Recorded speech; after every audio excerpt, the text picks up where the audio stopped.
이어서 법률 톡톡 시간입니다. 지난달 14일에 있었던 서울 신당역 영무원 살해 사건, 국민 모두에게 큰 충격을 안겼는데요. 특히 스토킹 범죄라는 점에서 안타까움이 더 컸었습니다. 오늘 법률 톡톡에서는 현행 스토킹 처벌법의 피해자 보호 조치에 문제점은 없는지, 또 재발 방지를 위해서 어떠한 조치가 필요한지 알아보겠습니다. 김세라 변호사, 오늘은 전화로 만나보죠. 안녕하세요. 안녕하세요. 김대라 변호사입니다. 예. 일단 그 피의자인 전주환의 신상은 공개가 된 거죠? 네, 지난달에 이 특정강력범죄 피의자 신상정보공개심의위원회 여기서 만장일치로 전 씨의 이름과 사진을 공개하기로 했고요. 예. 범행 수단의 잔인성과 재범 가능성, 국민의 알 권리를 고려해서 공개하는 것인데 그렇게 해서 전 서울교통공사 직원 1991년생 전주환의 얼굴과 이런 신상 정보가 공개가 되었습니다. 예. 사실 스토킹 범죄는 뭐 이 시간을 통해서도 자주 다뤘던 주제입니다. 뭐 처벌법의 네. 필요성이라든지 또 시행 이후의 운영까지 자주 이야기를 나눴었는데요. 일단 그 지난해 10월부터 이 관련법이 시행이 됐는데 음. 시행 초기라서 그런지 여전히 좀 허점이 있는 것 같습니다. 보완도 좀 필요해 보이고요. 어떻게 음, 보십니까? 네, 맞아요. 스토킹 처벌법이 생겨서 다행이긴 하지만 예. 결국은 그 적용면에서 이제 허점이 있어서 이런 안타까운 사건이 발생했다고 볼 수밖에 없고요. 네. 왜냐하면 또 그 과정을 봐도 이 가해자가 여러 번 구속될 기회가 있었음에도 음. 그러지 않고 이런 사건이 벌어졌기 때문입니다. 사건을 좀 보면은 예. 피의자가 그 피해자와 입사 동기였고 또 음. 여러 차례 스토킹으로 또 문제를 일으켰던 부분들도 있었어요. 그 뭐 좀 예. 사건들을 좀 정리해 보면 어떨까요? 일단 그 서울교통공사 입사 동기지간이었고요. 예. 근데 입사를 한 때부터 이제 계속 뭐 300여 차례라고 알려져 있던데 음. 연락하고 불법 촬영 영상으로 협박을 하고 그런 일들이 있었어요. 예. 그런데 처음에는 이 스토킹 처벌법이 시행되기 전이었기 때문에 피해자가 이전 씨를 성폭력특별법 위반으로 고소를 했었습니다. 음. 그리고 고소가 들어갔을 때 수사기관에서는 영장을 청구하기도 했는데 법원에서 주거가 일정하고 증거인멸이나 도주 우려가 없다라는 이유로 구속영장은 기각되었어요. 예.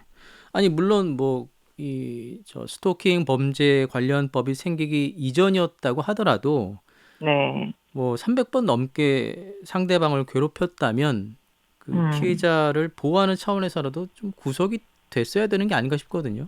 그렇죠. 지금 와서 생각해 보면 더 참 그런 것들이 크게 느껴지고요. 예. 또 문제되는 게 여전히 이런 구속영장 발부나 법 적용 면에서 가해자의 입장이 음. 많이 이제 고려가 된다. 피해자의 입장에서 생각을 해야 되는데 네. 가해자 입장이 많이 고려가 됐던 것 같고 당시에도 그 전 씨의 직업이나 뭐 회계사 시험에 합격을 했더라고요. 네. 그런 것들이 참작이 되어서 구속영장이 기각됐던 아. 것 뭐 같고, 네, 신분상 여러 가지 이 네, 사항들이 좀 참작이 됐던 거군요. 네, 그런 것 같습니다. 음. 그리고 그 이후에도 이제 그 이 일로 인해서 직장에서도 직위 해제가 되게 됩니다. 예. 그래서 이제 직장을 떠나게 되니까 뭐 더 보복심이나 집착이 커졌겠죠. 음. 그래서 계속해서 피해자에게 영상물을 통한 협박 행위와 스토킹 행위를 지속을 했어요. 예. 그래서 피해자가 이번에는 이제 올해 1월에 이 전 씨를 스토킹 범죄 처벌 등에 관한 법률 위반 혐의로 또 고소를 하게 돼요. 음. 근데 이제 예전에 한번 기각이 됐었기 때문에 이제 이때는 구속영장 청구가 되지 않았고, 근데 문제는 이 스토킹 행위로 고소가 된 이후에는 이 전 씨가 피해자한테 합의하자는 그런 목적으로 계속해서 어. 또 스토킹 행위를 하고 협박성 메시지를 보내고 막 그런 식으로 또 여러 차례 했나 보더라고요. 어. 뭐 결과론적인 얘기긴 합니다만 어쨌든 예, 앞서 말씀하셨던 것처럼 구속이 되지 않은 상태에서 네, 이 가해자가 피해자에 대한 일종의 그 앙심 이런 것들이 좀 더 커졌던 것 같고요. 또 네, 합의는 해야겠는데 합의도 안 해주고 뭐 상황이 이러다 음. 보니까 이게 결국에는 범죄까지 간 것 같아요. 그렇죠. 또 이제 문제되는 게 지금 스토킹 처벌법에 따르면 일반 스토킹 범죄를 반의사 불벌죄로 해 놓았거든요. 예. 근데 이러다 보니까 어떻게든 가해자 입장에서는 합의를 해야 되잖아요. 음. 그래서 더욱더 합의를 하려고 이제 연락하고 또 합의를 안 해주니까 더 앙심이 커지고 그렇죠. 그런 게 있었나 보더라고요. 그래서 이제 음. 뭐 우발적인 범죄로 보기가 힘든 게 그날 이제 여러 가지 준비를 해서 뭐 모자도 쓰고 일회용 승차권을 사용하고 그 점퍼도 색깔 이제 앞뒤로 바꿔서 입을 수 예, 있는 점퍼를 예. 사용하고 그렇게 치밀한 계획 범죄를 저지른 것 같습니다.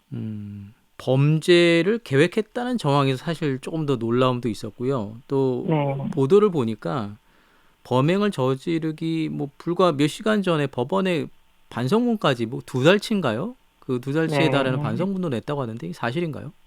네, 그렇다고 하더라고요. 그러니까 그 전에 성폭력특별법 위반이랑 스토킹 처벌법 위반으로 고소가 들어가 있는 상태잖아요. 예.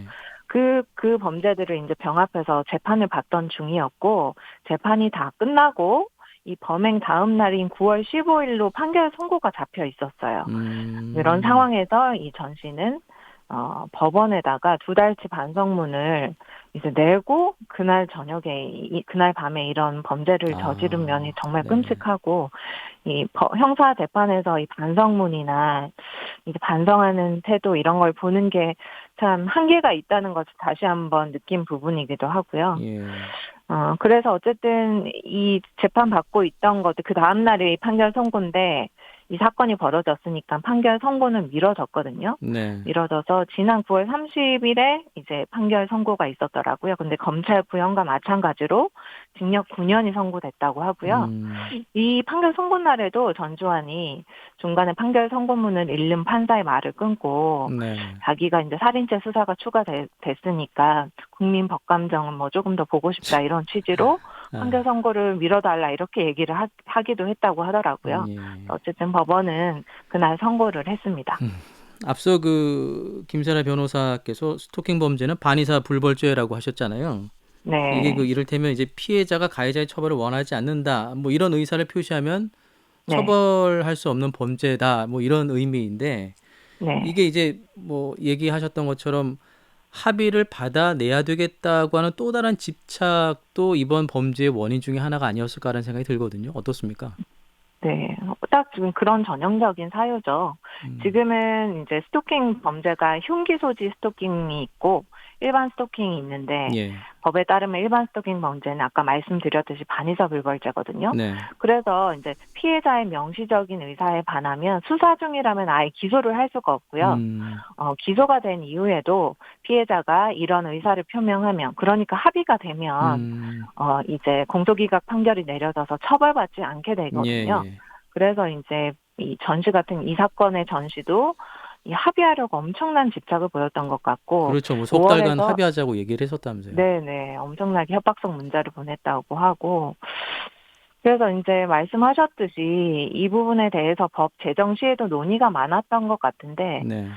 어, 이제 이 반의사 불벌죄로 이제 피해자의 의사를 조금 중시하고 합의하면서 이제 다시는 찾아오지 않는 걸로 이렇게 합의할 수 있도록 한 장치기는 했거든요. 음. 근데 이것이 또 다른 2차 범죄로 이어지는 그렇죠. 부작용이 생기는 것 같아서, 예.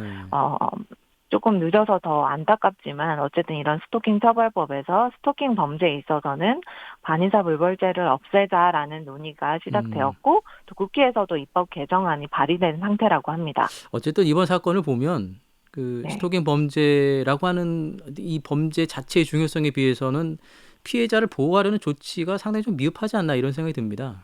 이제 지금 스토킹 처벌법에 따르면 가해자의 처벌이나 수사기관에 주도하는 긴급 조치에 대해서만 예. 규정을 하고 있거든요. 음.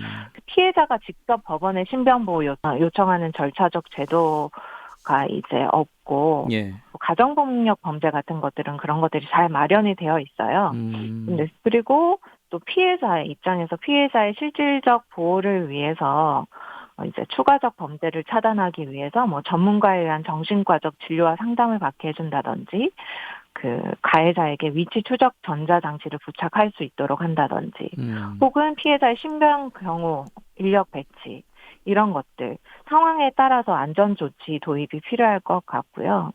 아까 말씀드렸듯이 피해자가 수사기관 거치지 않고 법원에 직접 신변 보호 요청을 할 수 있는 피해자 보호명령 제도의 도입도 필요해 보이는 부분입니다. 예. 자, 이번 사건처럼 스토킹 범죄의 경우에 이 구속영장이 기각되는 일이 없어야 되지 않을까 이런 생각도 좀 드는데요. 네, 저도 그 회계사 시험 합격했다는 부분이 참작되었다는 것이 참 그렇더라고요. 그러니까 예. 역시 가해자가 어떤 사람인지를 보는 부분이 문제인 것 같아요. 그 그렇죠. 범죄에 대해서 예, 피해자가 어떤 피해를 당했고 맞습니다. 피해자의 입장에서 이 사람이 구속되지 않았을 때 어떤가를 봐야 음, 되는데 그런 범죄 내용의 심각성을 보지 않았던 부분에 아쉬움이 남고 또 논의되고 있는 부분이 지금은 구속영장이 기각 아니면은 발부잖아요. 네. 근데 이 너무 이제 두 가지밖에 없기 때문에 그 석방을 시키더라도 구속영장을 기각하더라도 이제 조금 제한적인 보호 아, 조치를 취하자라는 논의도 나오고 있고 필요한 것 같거든요. 예, 그러니까 예. 구속영장을 기각하면서 석방은 하되 가해자의 활동 반경을 제한하고 혹은 뭐 능동적으로 감시가 가능하도록 음, 위치 추적 전자장치를 부착하도록 한다든지 계속 이런 뭐 보호 관찰을 네, 한다든지 네. 그런 조건을 붙이는 조건부 석방 제도도 이제 필요하다는 목소리가 나오고 있는 것 같습니다. 예.